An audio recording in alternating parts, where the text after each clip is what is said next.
Good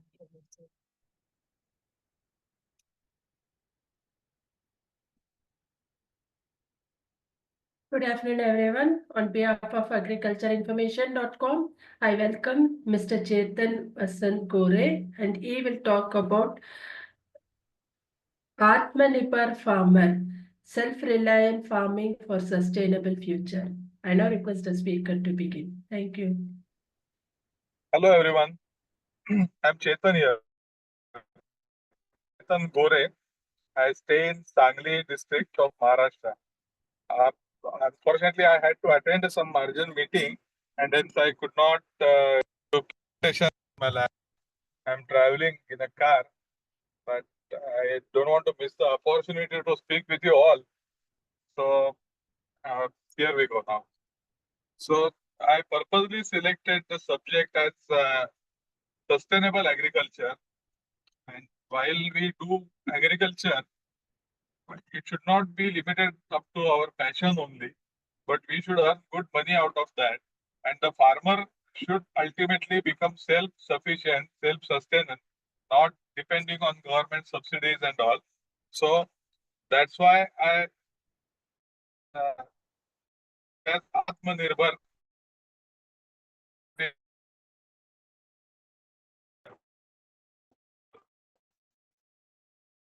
Originally, our background is not of farming. We used to have a workshop where we used to produce plants which fitted into our body after some unfortunate accidents, the stainless steel plates and screws and all. So in the 97, 98, respectable Sri Nanaji Deshmukh from Uttar Pradesh, who received Bharat Ratna award recently, he visited Sangli and he happened to stay in our home. He motivated us to go towards organic farming. And then we stopped our that conventional business of producing orthopedic implants, and we went into production of vermicompost. My father then he invented a system named Urjit to produce vermicompost on very large scale. And currently we are largest manufacturer of vermicompost in Maharashtra and Gujarat states. And when I started doing this as commercial activity, I got various farmers and scientists and people related with agriculture, and I had passion of doing agriculture from childhood, but never got any.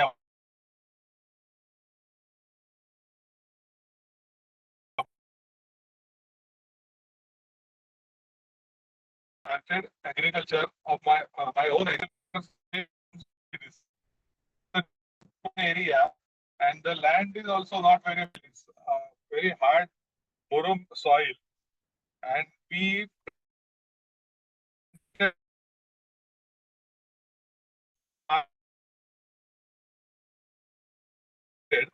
I have thousands orchards of custard apple now, and you may search on YouTube.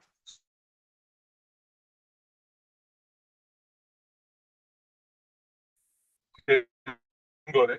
There's some news Sir, channels your made audio story is on that. going off and on. Is it possible for you to just stay where there is good signal, sir? Okay. I'll stay somewhere. Am I audible now? Now it is clear, sir. Your signal is also good. Maybe if possible, if you can stop and finish it. Okay. And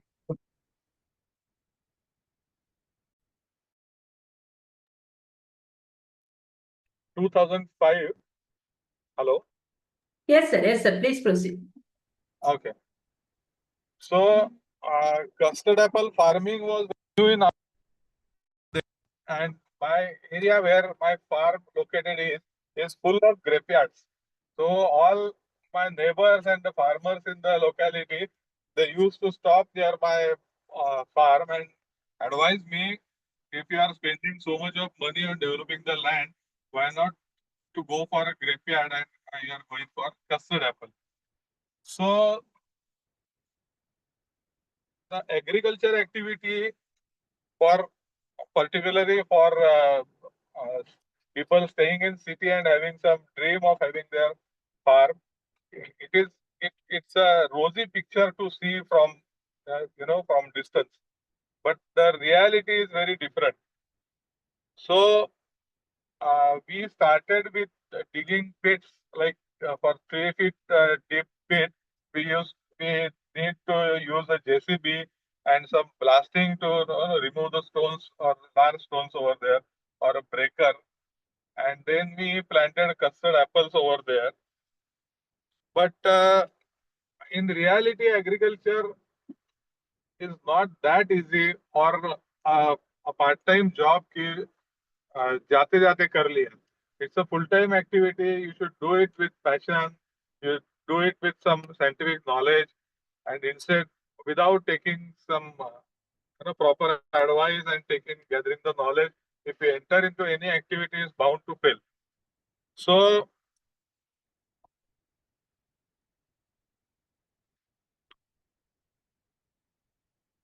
I started my agriculture activity with some dream in my eyes, and the reality was different.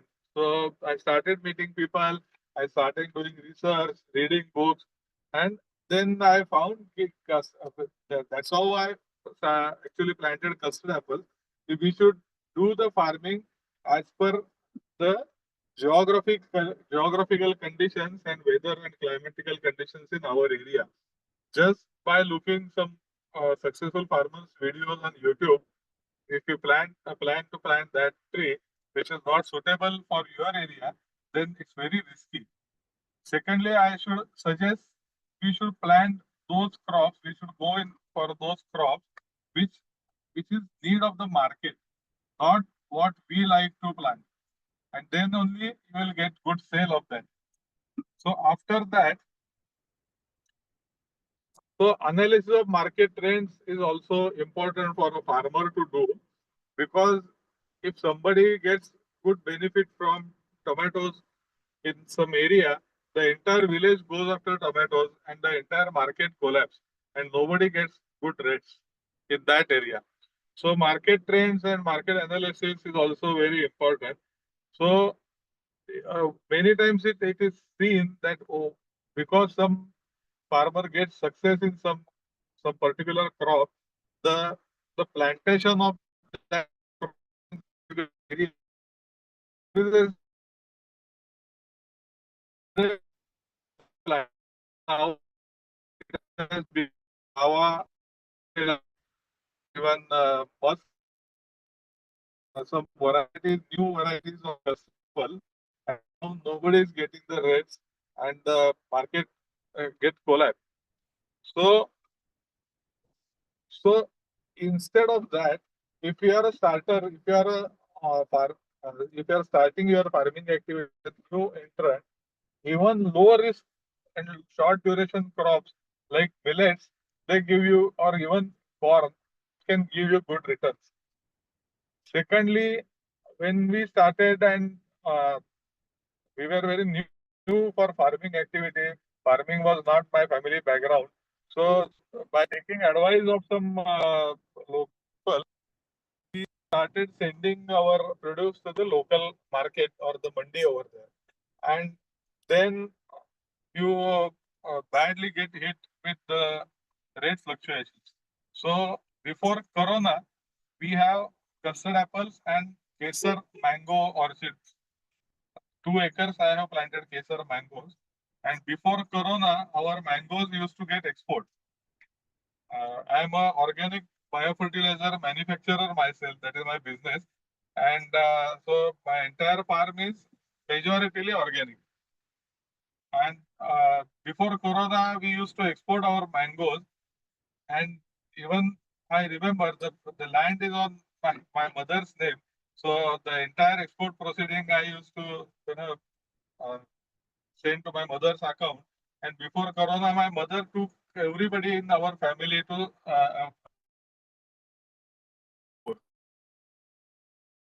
the earnings of the entire scenario changed.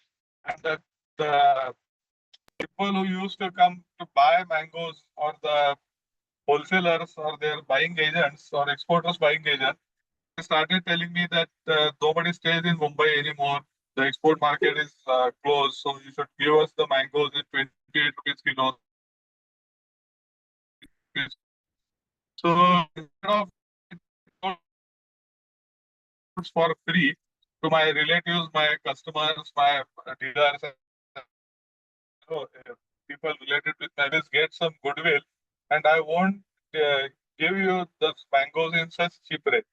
So we developed a good box with good design, named it as we branded it as Organic Village, and we did all digital marketing. And now, from last few years, we are selling our mangoes at 150 rupees kilos per kilo. I mean, and that's why to allow it's not enough. Learn to sell the fruits at a right reasonable rate. And if you don't learn the tricks of sales, you will never get good money out of your farm.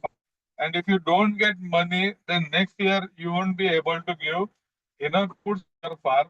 Then you have produce quality, and then external funds pump in or bank loans, and that's a vicious.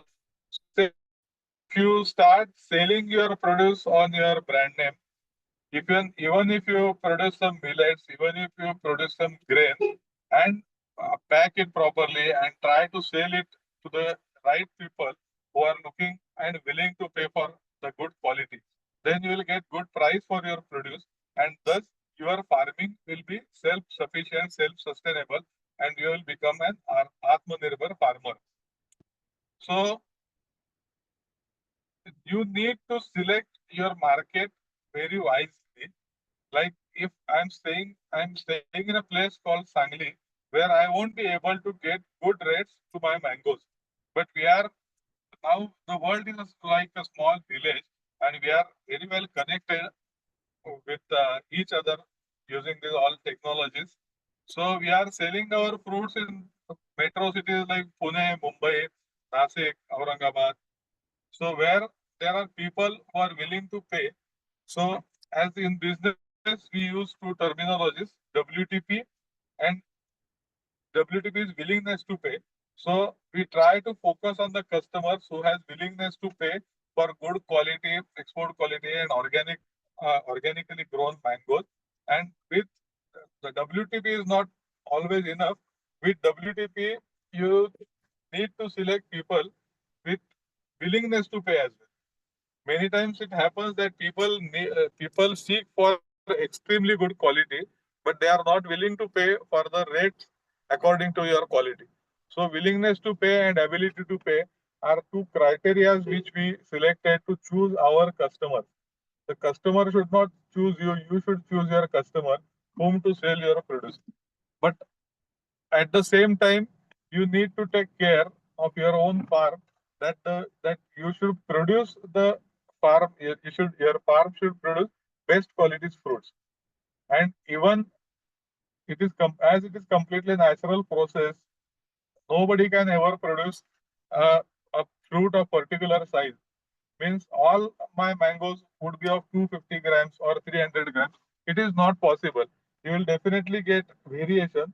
So you need to do the gradation, the packing should be proper, the post-harvest treatment, like we give some hot water bath, and we use some biological disinfectants to dip the mangoes, so that the mango, by the time the box reaches the customer, the mangoes won't get rotten.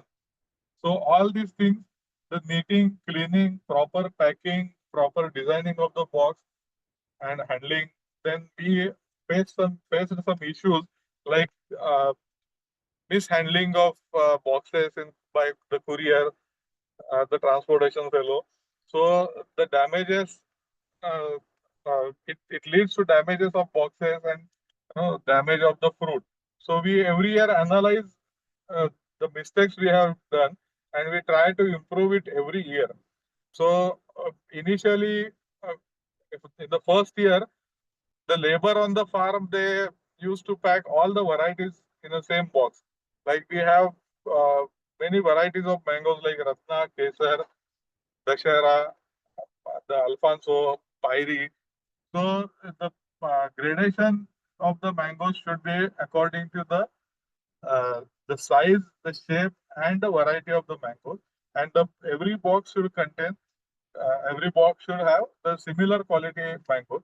Then we did some 3, 4 grades of mangoes according to the size, and then you can decide the rates as per the size, and then the customer won't be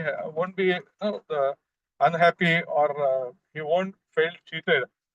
And thus we are trying to sell our fruits on our brand name, and we are getting loyal customers every year. And that's the story so far. So uh, I suppose I should wait here or halt here, and we should start for some question answers, and then this should be some interactive kind of session. So if anybody has some questions, please feel free to ask me. Thank you. Okay, sir. Thank you very much for your talk. I will take up the questions, sir. The first question is, what role does organic or natural farming play in achieving sustainable, self-reliant agriculture? It's very important now in our area. The meeting I'm going in now is with a big sugar factory in this area. Here we are in Maharashtra. We are now going with AI-based agriculture, artificial intelligence uses of artificial intelligence in sugarcane farming. So here we'll get satellite mapping, big data, spoke and hub model, ground thing, sensors installed in for the plants to sense the moisture, temperature, the availability of micronutrients and all. But what AI will do is AI will give you on-time, real-time data of your farm and of your crop. You on your own will need to work on health of the soil, like biological, chemical, and physiological health of the soil is very important, and that is only possible if you use organic fertilizers. If you constantly keep on using chemical fertilizers is serving a guest the the wheat and the jowar and all.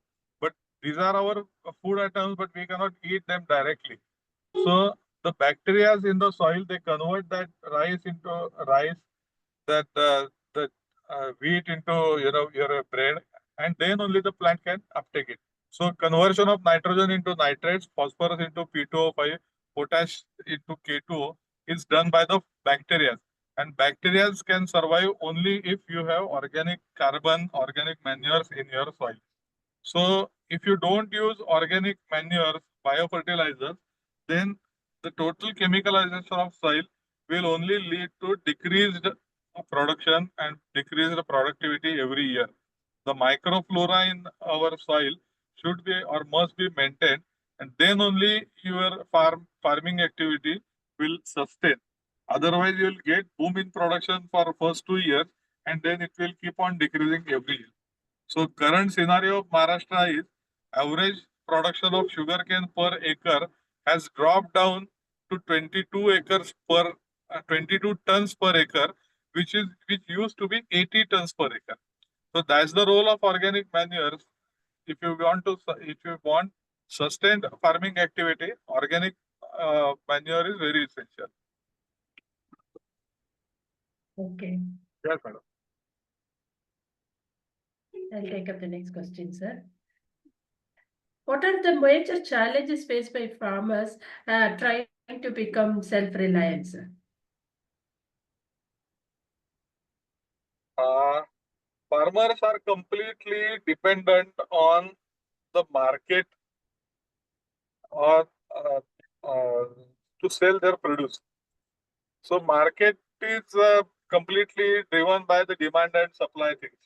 So if some market is flooded with some particular produce, that means if the demand is of 100 tons of any produce and you pour in 300 tons of same produce in the same market, then definitely the rates will go down.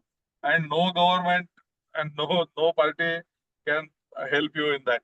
So we should plan our cropping pattern accordingly, and we should do some diversified farming, diversified planting pattern. So currently sugarcane is the only crop here which has some buyback guarantees with the from the sugar factories. But that is not sufficient, and every farmer cannot do that. So I would say plant what you can sell, or initially instead of going for a large quantity, start with some small quantity, start to sell it at good rate. So it should be like instead of doing scale, you should do for intense farming. Okay. What are some low-cost technologies or innovations that have helped small farmers become more self-reliant? Actually, farming is very simple, and we have made it complicated deliberately because we want our products to be sold. Till 1960, there were no chemical fertilizers available in India. When the government at that time, they forecasted that our population will increase up to 80 crores then, they started RCF, Rashtriya Chemical Fertilizers. The project was installed in Thalashet in area of Maharashtra, and that's when we started producing urea and chemical fertilizers in India. But before that, our forefathers, they used to till the land with you know wooden equipments and wooden plow, and they used to live more healthy life than ours. So chemical fertilizers are only to give some boost to farming activity for commercial farming. But originally, if you use a good quantity organic manure and the bacteria available now, then it is very low cost, and small farmers can easily adopt that. Like if you made slurry of the gobar and enrich the slurry with the bacterial cultures available in the market, then only a few hundred rupees are sufficient to for a acre. Like now, there are farmers doing large quantity sugar cane completely organic without using any chemical fertilizer. The recommended dose of urea for a rice paddy crop per acre is originally 5 kilos per acre only. And now we are using 3 bags of urea per acre, that is 150 kilo. So from 5 kilos, if you went to, we have started using 150 kilo of urea per acre, which is not required for the paddy. The diameter of the paddy, the cylinder size of the rice is so small that it doesn't require so much of nitrogen. You have 78% of nitrogen in air itself. You use azotobacter, 1 liter azotobacter, you will get it into 200 rupees, and spray it across the field. The nitrogen in air will start getting fixed in the crop itself. So आपके crop के अंदर urea का factory बन जाएगा. So these are the ways where you will definitely be able to reduce your expenses by at least 50% in the first year itself and get better produce. And it's very easy for small farmer to adopt. Okay. What is the role of farmer producer organizations in building a self-reliant agriculture ecosystem? FPO, Farmer Producer Organizations, is a great innovative concept where if you gather as a group of farmers, then your purchasing power increases. So if I am going to purchase chemical pesticide or biofertilizer or chemical pesticide or seeds or fertilizer for my farm, I will get it at say 400 rupees a bag. But if we purchase it in tons, then the price will decrease by 40%. So your input cost as you buy collectively, your bargaining power increases, your volume increases, everybody will get low rate, and transporting the produce to a larger market or sending it across, the outward transportation cost also goes down. Then as a group, you can go for a better packing facility. You can do a central facility center, and government is doing great help to farmer producer companies. And in Maharashtra, you will find a company named Sahyadri Farmer Producer Company situated in Nasik. They struggled a lot initially, but now they are a I suppose, more than 4,000 crore company. They are in exports for huge quantity. They get foreign collaborations, they get funding, and the setup is extremely, state of the art. The farmer producer company, if did in the right manner and with right intentions, without political intervention, it gives definitely best result to farmers. Okay. You may Okay. search for Sahyadri Farmer Producer Company on Google, and you will see the success story yourself. Okay. What kind of government support is necessary to promote Atmanirbhar farming? The Atmanirbhar farmer word itself has the answer for your question, madam. If you are trying to become Atmanirbhar, we should not be reliant on anybody's support. If you want to be self-sufficient, you do it yourself. If, don't take help of any. Don't plan your project based on government subsidy. If you get some subsidy and some help from government, that is bonus. But our project costing and our projects, economics should be such that we should be self-sustained by selling our produce. Now, if I am selling my mangoes here locally at 28 rupees or 30 rupees per kilo, and I'm getting a price of 200 rupees in market if I sell it directly. Even today itself, while coming here, a friend or another group of buyers from Pune, they called me and they said we are getting mangoes at 300 rupees kilo in Pune, and we are selling at 150 and 200 rupees kilo. So the gap is so huge that instead of selling your produce at 20 rupees kilo, if you can get 300 rupees or 150 or 200 rupees price, then you don't need any help from government, I suppose. Okay. Could you share your journey? What inspired to start up Urjit Biotech? Yeah, as I said, Nanaji Deshmukh, he stayed in our house, and a very senior veteran agronomist in this area who started cultivation of grapes and sugarcane in Maharashtra. He came to visit Nanaji, and he told Nanaji that we introduce chemical fertilizers and urea in this area, and now we have lost all the control over the utilization of it, and farmers are blindly using chemical fertilizers at whatever quantities they want. So instead of using 5 kilos per acre, people are using 150 kilos per acre. That is only for urea, plus other chemical pesticides and chemical fertilizers. So uh, he told Nanaji that the production of the average production of Maharashtra has dropped down from 80 tons to 20 tons per acre. Then Nanaji said, if such a huge drop in agriculture produce from 80 to 20 tons, that's a matter of national interest, and somebody has to look into that. And then he asked my father to do something about that, and with inspired from words of a senior personality like Nanaji Deshmukh, my father started working on the concept of vermicompost and how to produce vermicompost on very large scale. Earthworms or vermicompost is not new in India, but the commercial production of that and giving it some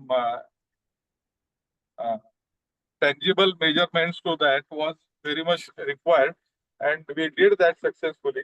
And we started producing vermicompost on very large scale. We had some joint venture projects with some sugar factories, but uh, some in after 2010 or 15, I suppose, FCO, the fertilizer control order, came into application for organic fertilizers as well. Till then, there was no act applicable to biofertilizer, organic fertilizer. I say it with pride that the speciality of my business is we don't do anything illegal. We don't even do a sale of 20 rupees in cash. We have everything in bill, all taxes paid.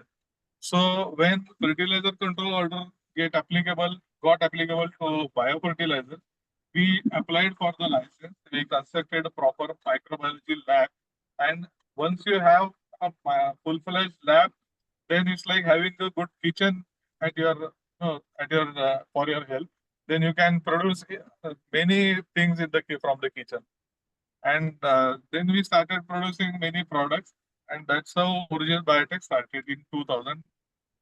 Actually, it started in 2008, but after the licensing and all, uh, from last 3-4 years, we are doing it properly and having our products in market with our brand. Thank you very much, sir. We have now completed the round of questions. On behalf of agricultureinformation.com, we like to thank Mr. Chetan Gore for the talk and for answering the question. This meeting is now be closed. Thank you, madam. Yeah, most Thanks welcome, for giving me opportunity. Bye. Bye bye.